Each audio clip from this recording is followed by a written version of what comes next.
नमस्कार दोस्तों, एक बार फिर से आप सभी का स्वागत है मेरे यूट्यूब चैनल पर। आज एक और इम्पोर्टेंट टॉपिक आप लोगों के बीच लेकर आया हूँ। आज के दिन इस वीडियो में बात करने जा रहे हैं कि अपार आईडी का कार्य शत प्रतिशत विद्यालय स्तर पर कैसे किया जाए। कौन-कौन से बिंदु हैं जो ध्यान में देते हुए अपार आईडी को बनाने में मदद करेंगे? कौन सी बाधाएँ हैं जो अपार आईडी बनाने में दिक्कत पैदा करती हैं, उनको दूर कैसे करेंगे? तो इसलिए वीडियो को बिना स्किप किए अंत तक जरूर देखिएगा। वीडियो को लाइक शेयर कमेंट जरूर कीजिएगा। चैनल यदि अभी तक सब्सक्राइब ना किया हो तो चैनल को सब्सक्राइब करके बेल आइकन को हिट करके और जरूर सेलेक्ट कर लीजिएगा। तो कंटिन्यू करते हैं वीडियो। देखिए, मैं एक और चीज यहाँ शेयर कर दूं आपको कि अपार आईडी को शत प्रतिशत बनाने के लिए मैंने एक वीडियो बनाया हुआ है जिसमें मैंने 5 लेवल समझाए हैं। उन पांचों लेवल्स में मैंने डिफरेंट डिफरेंट केसेस को एक्सप्लेन किया हुआ है। थंबनेल आपकी स्क्रीन पर दिखा रहा हूँ। इस वीडियो का लिंक अपने इस वीडियो के डिस्क्रिप्शन में दे दूंगा, तो ये वीडियो भी जरूर देख लीजिएगा। इन 5 लेवल्स में जो केसेस हैं डिफरेंट डिफरेंट, उनको समझते हुए अगर जाएंगे तो भी आपकी अपार आईडी शत प्रतिशत जरूर होगी। ठीक है, तो यहाँ पर वीडियो को कंटिन्यू कर रहे हैं आप। देखिए, इस वीडियो में बात हो रही है कि अपार आईडी बनाने में कौन से महत्वपूर्ण चीजों को ध्यान दें जो अपार आईडी कंप्लीट हो, और जो प्रॉब्लम्स हैं उनको कैसे दूर करें। प्रॉब्लम्स कौन कौन सी हो सकती है। तो देखिए, ऊपर लिखा है सबसे पहले हेडिंग में स्कूल वाइज अपार स्टेटस बाइफरकेशन। देखिए, स्कूल लेवल पर जो अपार आईडी ना बनने के कारण उनको पहले परखिए, लेवल्स में बांटिए, मतलब अलग अलग कैटेगरी में कर लीजिए। ठीक है, अब यहाँ पहला कैटेगरी क्या आता है कि उक्त छात्र का आधार वेरिफिकेशन किया जा चुका है। देखिए, यूडाइस पर जनरल प्रोफाइल यानी जीपी के अंदर जब स्टूडेंट का आधार ऐड होता है तो उसे वेरीफाई भी किया जाता है। ठीक है, तो वो आधार यदि वेरीफाइड यानी ग्रीन टिक लगा होता है, तो उसके बाद आपने यदि अपार आईडी अप्लाई नहीं की है तो उसमें आपके लिए कहा जाएगा कि अपार आईडी यहाँ पर अप्लाई किया जाना है। यानी आधार वेरीफाइड है लेकिन अपार आईडी अप्लाई किया जाना है। अब अगला जो कैटेगरी है वो है उक्त छात्र का आधार वेरीफाई नहीं किया। यदि आधार वेरीफाई नहीं है जीपी में तो छात्र का आधार वेरीफाई होने के उपरांत अपार आईडी हेतु अप्लाई किया जाना है। तो दूसरा ये हो गया कैटेगरी। तीसरा आता है उक्त छात्र का यूडाइस पोर्टल पर आधार ही नहीं लगा है, तो पहले उसका आधार लगाएंगे जीपी में, फिर वेरीफाई करेंगे, उसके उपरांत, ठीक है, आधार लगाए जाने और वेरीफाई के उपरांत अपार आईडी हेतु अप्लाई किया जाना है। और फिर आता है कि अपार आईडी बनाए जाने हेतु अप्लाई नहीं किया गया, मतलब अपार आईडी बनाए जाने हेतु अप्लाई नहीं किया गया, तो ऐसे केस में भी आपको ध्यान देना है कि जो भी प्रॉब्लम्स हैं उनको दूर करें, फिर उसको अप्लाई कर दें। ठीक है, तो क्यों नहीं किया गया ये जरूरी है परखना। अब देखिए, यहाँ पर एक हेडिंग लिखी हुई है अपार स्टेटस। देखिए, अपार स्टेटस में क्या है, रिक्वेस्टेड। मान लीजिए आपने अपार आईडी के लिए रिक्वेस्ट अपार आईडी जनरेट की है और रिक्वेस्टेड में गया है, तो यहाँ पर कोई रिकॉर्ड नहीं है, किसी ने रिक्वेस्ट ही नहीं की है। दूसरा आता है जनरेटेड, कितनी जनरेट हुई है वो भी नहीं, यहाँ पर 0 है। ठीक है, और फेल्ड कितनी हुई है, 0।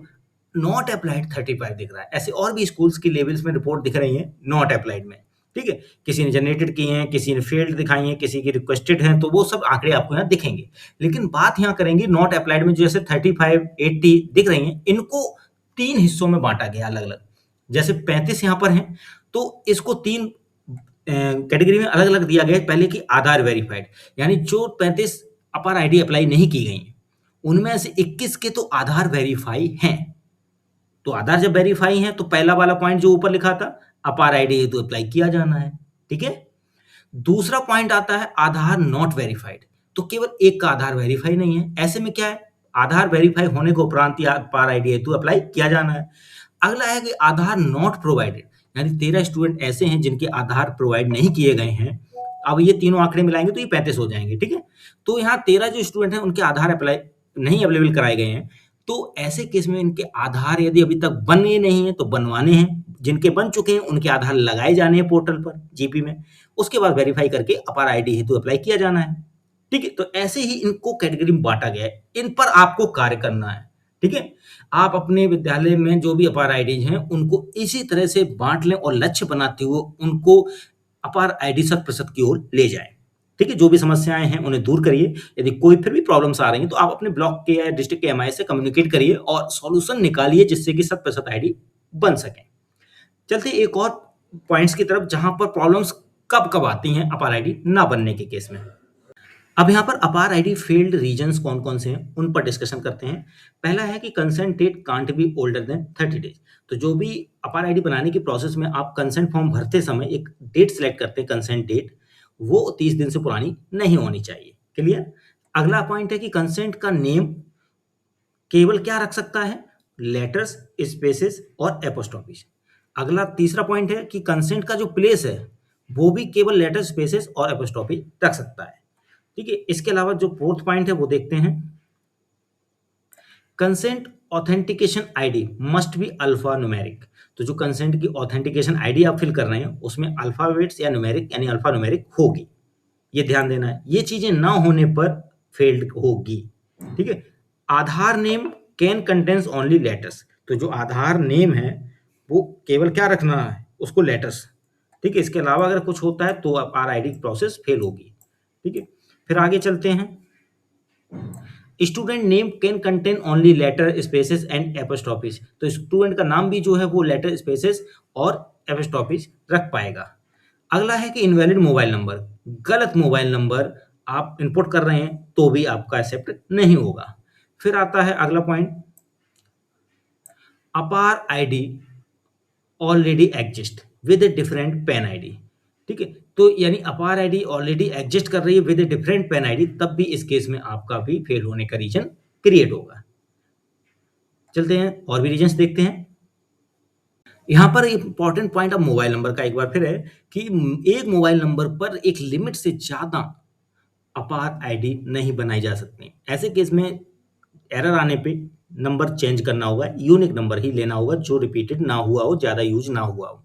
ठीक है, मोस्टली 3 से 4 जगह यूज हो जाता है, बना देता है। ठीक है, तो मैं तो यही कहूँगा कि 1-2 केस में चल जाता है कोई नहीं, लेकिन आप कोशिश कीजिए कि डिफरेंट नंबर यूज करें।